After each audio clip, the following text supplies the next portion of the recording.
What struck me about the UFC's operations is that they're logistically efficient. They have 2 complementary days of events prior to the day of fights that includes the pre-fight press conferences that draw much fanfare and build hype for the fights, as well as fighter meet and greets. The UFC brings non-competing UFC fighters for fans to face off against, as well as a paid opportunity to ask other non-competitors questions. This is clearly a sound logistical move, as these non-competitors are often there to support competing fighters, as was the case with Brazilians Charles Oliveira and João Baralho. There is a day's gap between these complementary events and fight day to get the arena ready. For those complementary days, the entire arena is hired out, with hundreds of staff on hand. The fight card was very criticised for a lack of talent.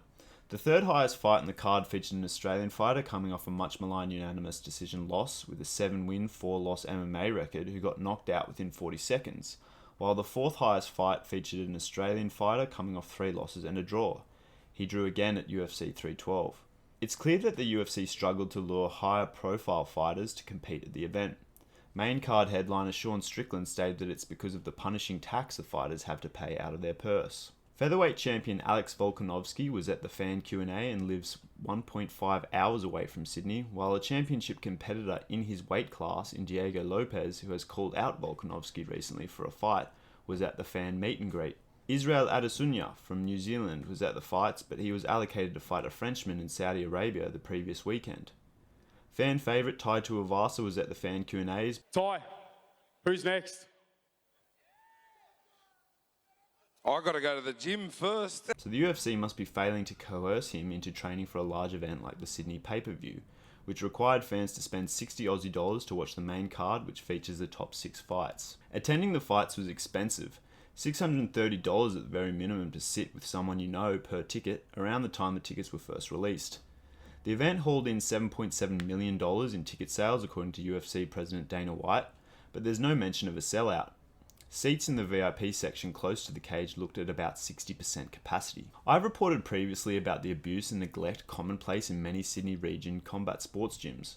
I tried out around 15 between 2021 and 2023, staying no longer than 6 months at any one gym as I was either denied progress to spar or was shouted at for stupid reasons like breaching cleanliness codes by pointing my feet at a trainer or stepping on a mat for a few seconds with shoes on, or even having the gall to criticise Volkanovski's head trainer Joe Lopez's quality of training when he asked me why I wanted to leave a session early. In speaking to Steve Norris, Strategic Communications Manager at the Combat Sports Authority, he didn't want to listen to my evidence of trainee mistreatment that I had faced. So the regulator is prepared to limit the activity of combat sports participants but did not want to address the problems that it causes. This dysfunction, combined with the overbearing regulation and taxation that the government imposes on potential competitors in the MMA training scene, might contribute to the underwhelming pool of big-name Australian fighters. Another taxpayer-funded institution, Destination New South Wales, is tight-lipped when it comes to its dealings with its constituents.